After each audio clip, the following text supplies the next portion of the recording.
Assalamualaikum warahmatullahi wabarakatuh. Semangat pagi teman-teman semua. Masih bersama saya, Desi Eliana, dalam mata kuliah Dasar Pendidikan Kesehatan Masyarakat. Baik teman-teman, pada pertemuan kali ini, pada pembelajaran video learning kali ini, kita sudah masuk ke dalam pertemuan keempat, di mana tema dari pertemuan keempat ini adalah pencegahan penyakit menular dan penyakit tidak menular. Nah, sebelum kita membahas tentang apa saja pencegahan dari penyakit menular, kemudian apa saja pencegahan penyakit tidak menular, dan konsepnya seperti apa, konsep pencegahannya, akan lebih baik ketika kita memahami dulu konsep kejadian penyakitnya. Jadi sebelum kita membahas tentang pencegahannya, alangkah lebih baik kita memahami tentang konsep kejadian penyakit. Bagaimana seseorang bisa menjadi sakit dari awalnya sehat, kemudian stepnya masuk ke penyakit, nanti kita akan membahas pembahasan tersebut pada video yang pertama ini. Baik, teman-teman.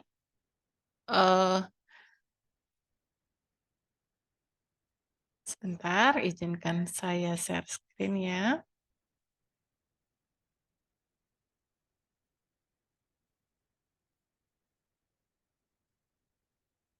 Nah, seperti yang saya sampaikan tadi, bahwa konsep kejadian penyakit ini sangat penting kita pahami sebelum kita mengetahui bagaimana cara pencegahan penyakit menular maupun tidak menular.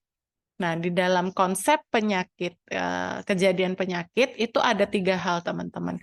Ada kondisi di mana awal kita, yaitu kondisi kita pada saat kita sehat, kondisi kita pada saat kita sehat, dan ada kondisi di mana pada saat penyakit itu masuk ke dalam tubuh kita, bisa jadi pada saat penyakit masuk ke dalam tubuh kita ini, kita masih belum bisa merasakan apapun. Contoh, misal ada teman kita yang flu gitu ya hari ini. Kita berada dalam satu ruangan ber-AC gitu ya, bersama teman kita yang flu tadi.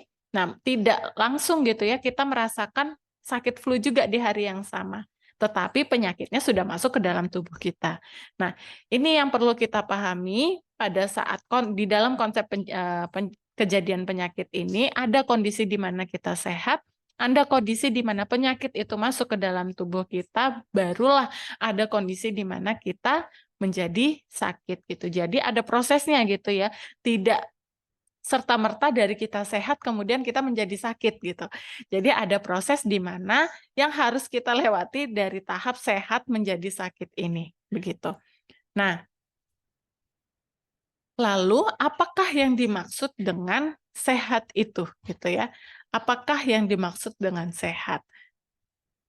Kemarin kita sudah sempat membahas pada pertemuan pertama bahwa menurut World Health Organization atau WHO, itu kesehatan didefinisikan keadaan meliputi kesehatan badan, jasmani, rohani, sosial, dan ekonomi, serta bukan hanya keadaan bebas dari penyakit, kecacatan, dan kelemahan.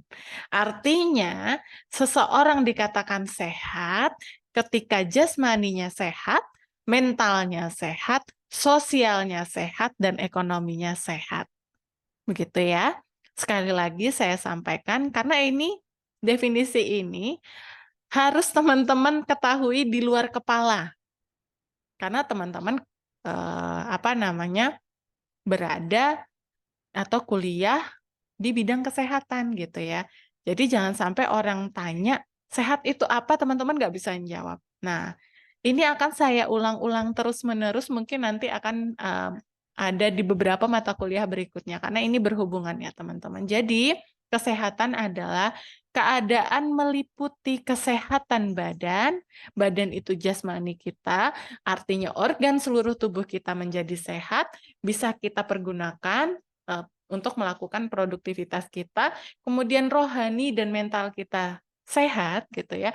Artinya mental di sini juga nanti akan mempengaruhi hubungan kita, hubungan sosial kita ke sesama manusia gitu ya. Ada istilah kalau di dalam Islam itu ada hablum minannas hablum minallah gitu ya. Nah, di sini digambarkan dalam kondisi sosial, artinya kita mampu bersosialisasi kepada orang lain, kita mampu beradaptasi kepada lingkungan kita, dan juga ekonomi gitu ya. Ekonomi di sini diartikan digambarkan sebagai keadaan sesuatu di mana kita mampu memenuhi kebutuhan kita sehari-hari sehingga kita bisa memenuhi kebutuhan jasmani kita, mental kita dan sosial kita gitu. Jadi empat hal ini sangat berhubungan di dalam dan sangat penting di dalam konsep kejadian penyakit gitu ya. Nah, lalu apa itu sakit? Gitu. Sakit adalah suatu kondisi yang kurang mengenakan yang dirasakan oleh tubuh, dapat berupa rasa nyeri, demam, dan kondisi yang tidak produktif. Nah, tadi kalau sehat itu adalah keadaan kesehatan kita secara jasmani, berkebalikannya ketika sakit kan berarti organ juga yang dirasakannya. Nah, di sini digambarkan kalau dalam definisi ini digambarkan rasa nyeri demam gitu ya, yang dirasakan oleh tubuh. Pusing, kemudian pokoknya badan nggak enak lah rasanya gitu ya. Itu sakit kita sakit secara fisik gitu ya. Kondisi yang kurang mengenakan secara fisik itu dikatakan sakit. Lalu ada satu kondisi di mana tubuh kita mungkin baik-baik saja, tetapi mental kita yang sakit gitu ya. Gitu ya, jauh-jauh kan ya. Mudah-mudahan teman-teman semua tidak dalam keadaan mental ya sakit saat ini ya, karena sudah mampu belajar sampai step di sini loh. Jadi nggak mungkin dalam keadaan mental yang sakit. Baik. Nah, sakit tadi keadaan yang suatu kondisi yang kurang mengenakan. Mengenakan dari sisi apa? Mungkin dari sisi emosional, dari sisi mental kita gitu ya. Mental itu kan biasanya sering dikaitkan dengan psikologis kita. Nah, mungkin ada kondisi yang kurang mengenakan dari sisi psikologis kita. Maka itu juga bisa dimasukkan ke dalam kategori sakit karena itu masuk dalam definisi sakit dalam kondisi yang tidak produktif. Jadi kalau kita mudah stres, kemudian kita gitu ya atau depresi gitu ya, maka kita masuk ke dalam kondisi yang tidak produktif. Kenapa dibilang tidak produktif? Karena kita tidak mampu berpikir sehat gitu. Orang yang tidak mampu berpikir sehat biasanya kehidupan sehari-harinya agak kacau gitu ya, karena dia secara mentalnya saja tidak sehat. Dan juga bisa digambarkan kondisi yang tidak produktif ini adalah sesuatu hal yang mungkin berkaitan atau sesuatu hal yang kurang mengenakan dari sisi sosial maupun dari sisi ekonominya, sehingga dia tidak bisa melakukan hal-hal yang sifatnya produktif gitu. Nah, tadi kita sudah membahas tentang sehat, kemudian kita sudah tahu sakit itu adalah sesuatu hal yang kurang mengenakan, maka sekarang kita ketahui dulu nih, dari sehat menjadi sakit itu ada sesuatu hal yang masuk gitu ya, berupa faktor-faktor atau penyakitnya gitu ya. Nah, di sini penyakit digambarkan sebagai istilah medis yang digambarkan sebagai proses fisik dan patofisiologis yang sedang berlangsung dan dapat menyebabkan keadaan tubuh atau pikiran menjadi abnormal. Artinya apa? Ada proses fisik di sana dan proses patofisiologis, ada perubahan di sana dari yang awalnya dia proses fisiknya itu baik-baik saja, sehat gitu ya, menjadi sakit gitu ya. Nah, dalam konsep sehat sakit itu teman-teman biasanya kita mempelajari yang namanya segitiga epidemiologi gitu. Di dalam segitiga epidemiologi ada 3 hal yang perlu dipahami karena ini berkaitan dengan penyakit ya teman-teman. Kalau penyakit tadi itu kan perubahan patofisiologis. Nah, kenapa patofisiologis orang itu bisa berubah? Kenapa orang itu dari sehat bisa menjadi sakit gitu ya? Karena ada perubahan segitiga epidemiologi ini. Segitiga epidemiologi ini adalah segitiga semacam rantai lingkaran atau rantai makanan di mana ada 3 hal yang saling berhubungan dari orang sehat menjadi sakit gitu ya. 3 hal yang berhubungan seseorang dari yang sehat bisa menjadi sakit. Nah, dalam segitiga epidemiologi teman-teman ada yang dikatakan sebagai host. Host itu adalah kita, manusia. Jadi, orang yang sehat, yang sakit itu kan pasti orang gitu ya, atau bentuknya itu fisik atau makhluk hidup. Nah, host di sini bisa dikatakan, diartikan kalau kita karena kita ini manusia gitu ya, dalam segitiga epidemiologi, maka semua faktor yang ada pada diri manusia yang dapat mempengaruhi timbulnya suatu perjalanan penyakit. Artinya apa? Manusia itu sangat mempengaruhi timbulnya suatu penyakit itu gitu. Kenapa manusia mempengaruhi? Karena bentuk pencegahannya ya ada di manusia itu. Dari pola makan, pola hidup, aktivitas fisik, aktivitas dan lain sebagainya itu ada di manusia. Kemudian ada yang dinamakan dengan agent. Agent itu adalah semua unsur makhluk hidup atau bukan makhluk hidup yang kehadirannya atau ketidakhadirannya dapat menimbulkan atau mempengaruhi perjalanan suatu penyakit. Jadi, hewan atau bukan hewan, bakteri atau bukan bakteri, yang di mana ini nanti mempengaruhi perjalanan suatu penyakit. Mungkin dia bisa menjadi media pembawa penyakit itu, reservoir dari penyakit itu, gitu ya. Sehingga ini dikatakan agent. Kemudian ada satu hal lagi, environment. Environment di sini adalah segala sesuatu yang mengelilingi dan juga kondisi luar manusia yang menyebabkan atau memungkinkan penularan penyakit gitu. Jadi teman-teman, orang yang sakit itu biasanya dipengaruhi dari segitiga epidemiologi ini. Gitu ya. Jadi di dalam konsep kejadian penyakit kita mengenal ada segitiga epidemiologi yang mana segitiga epidemiologi ini mempengaruhi kita dari sehat menjadi sakit atau dari sakit menjadi sehat gitu. Nah, teman-teman,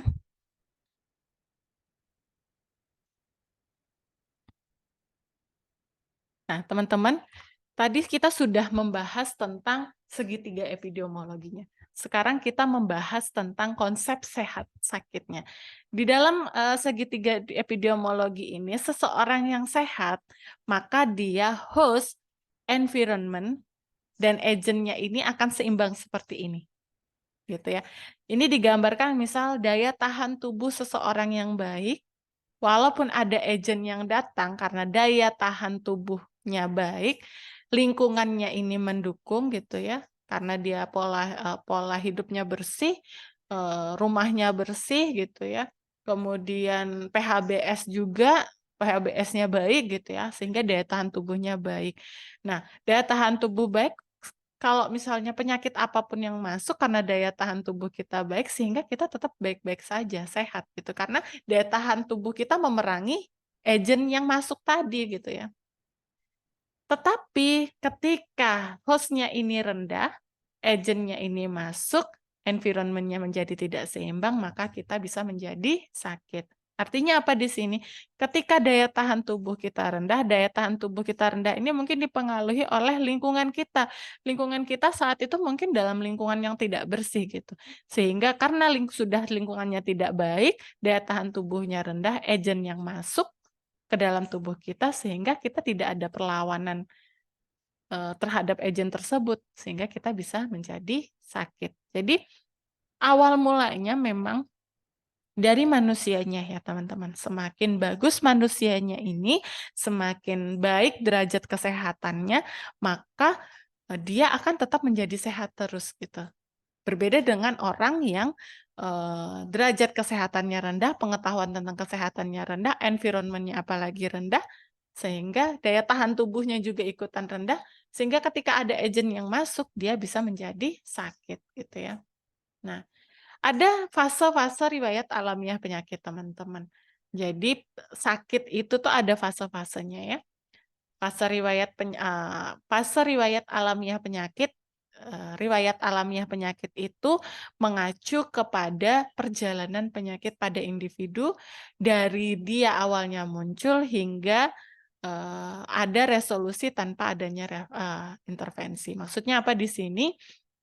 Jadi riwayat alamiah penyakit itu mengacu kepada awal perjalanan penyakit itu masuk ke dalam tubuh kita, sehingga menyebabkan kita menjadi sakit, syukur-syukur diobatin ya, kalau tidak diobati sehingga dia bisa sembuh tanpa diobati. Jadi misal pernah nggak teman-teman sakit flu gitu ya, batuk pilek, dibiarin aja sembuh sendiri, gitu ya. Itu bisa masuk ke dalam definisi riwayat alamiah penyakit. Jadi, saya ulangi, riwayat alamiah penyakit itu mengacu pada perjalanan awal kita, prosesnya masuk penyakit ke dalam tubuh kita atau reservoir atau bakteri apa itu ya, masuk ke dalam tubuh kita, kemudian muncul menjadi gejala, kemudian kita menjadi sakit, atau hingga resolusi tanpa ada intervensi pengobatan atau adanya pengobatan gitu ya, sehingga kita menjadi sembuh,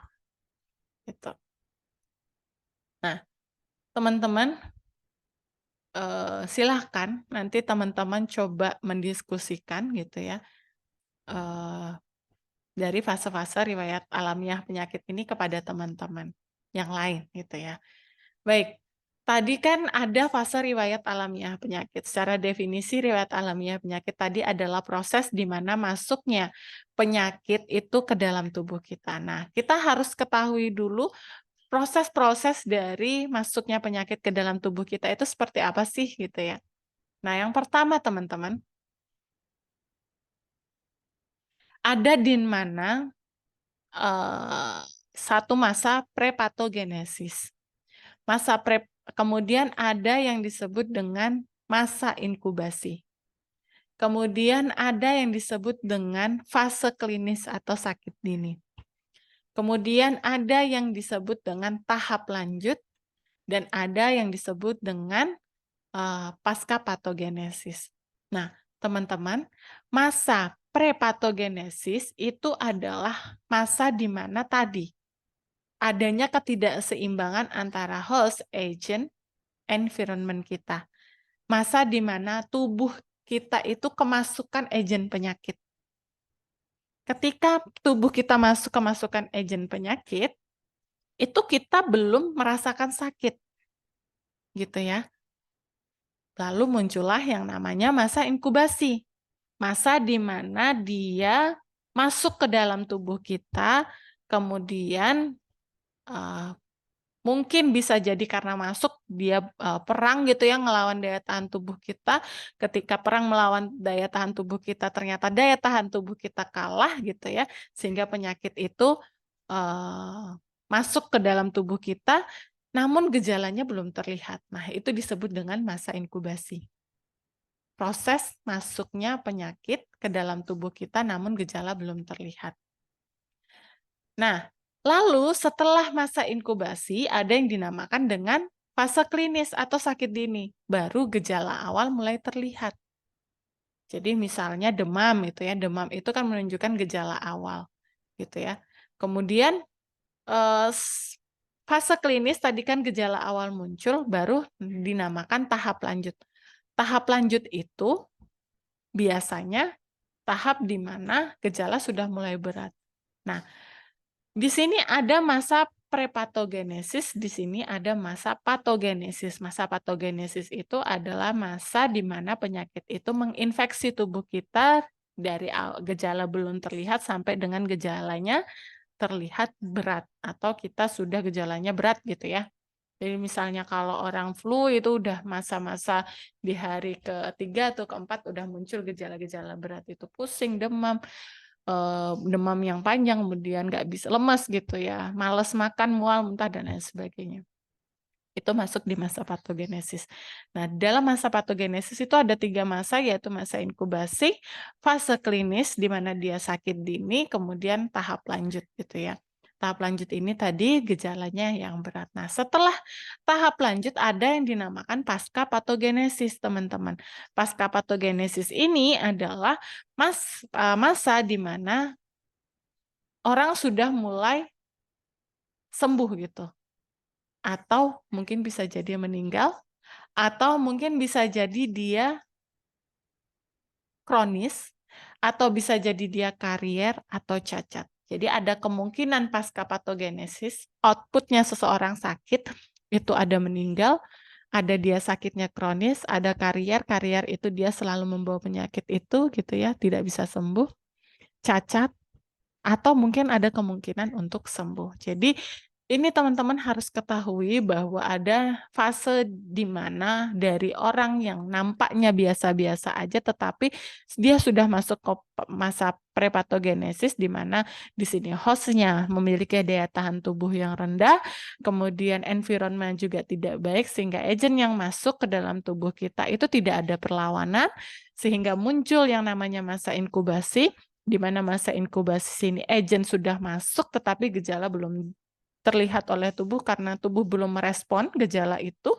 kemudian masuk ke dalam fase klinis di mana gejala itu sudah mulai terlihat karena tubuh kita sudah mulai merespon terhadap sakit kita gitu ya.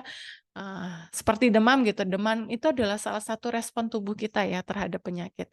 Kemudian setelah, fase klinis di mana sakit dini gejala muncul mulai, masuk ke tahap lanjut di mana ada gejala berat di sana, gejala berat, kemudian nanti mungkin saja diobati atau tidak diobati gitu ya.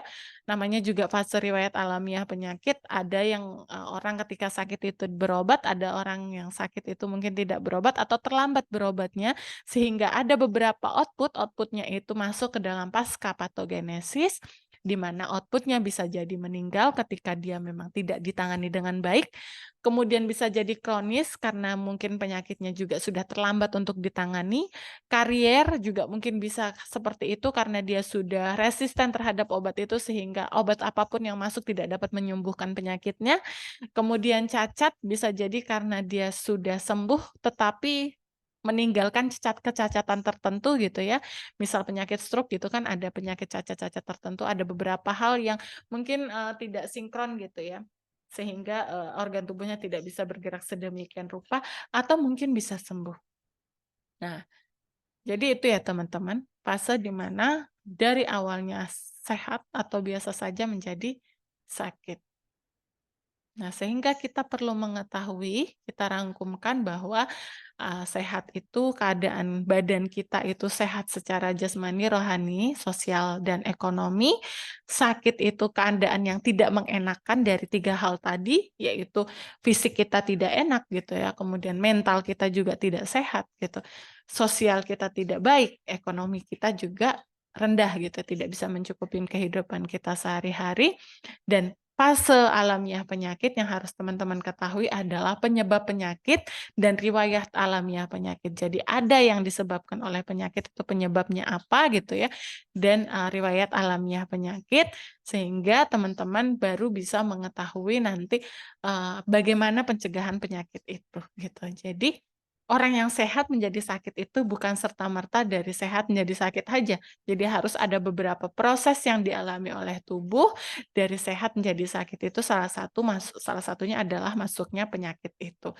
Ketika penyakit itu masuk ke dalam tubuh kita, muncullah fase alamiah penyakit itu di dalam tubuh kita, sehingga menimbulkan beberapa gejala yang dinamakan dengan fase riwayat alamiah penyakit sampai dengan kondisi kita mungkin nanti output dari sakit itu apakah sehat, meninggal, karier, kronis, atau menjadi sembuh gitu ya teman-teman. Jadi mungkin itu teman-teman yang, bisa saya bahas pada video kita kali ini. Mohon maaf jika banyak kekurangan di dalam menjelaskan pada video pertemuan yang keempat yang pertama ini. Next kita akan lanjutkan nanti, penjelasannya pada video yang kedua, yaitu masuk ke dalam pembahasan pencegahan penyakit menular maupun tidak menular. Baik, semoga teman-teman dalam keadaan sehat selalu sampai dengan mampu menyelesaikan, mata kuliah dasar pendidikan kesehatan masyarakat ini dengan baik. Saya akhiri, mohon maaf jika ada kekurangan, kehilapan kata. Wabillahi taufik wal hidayah. Wassalamualaikum warahmatullahi wabarakatuh. Sampai jumpa di video selanjutnya.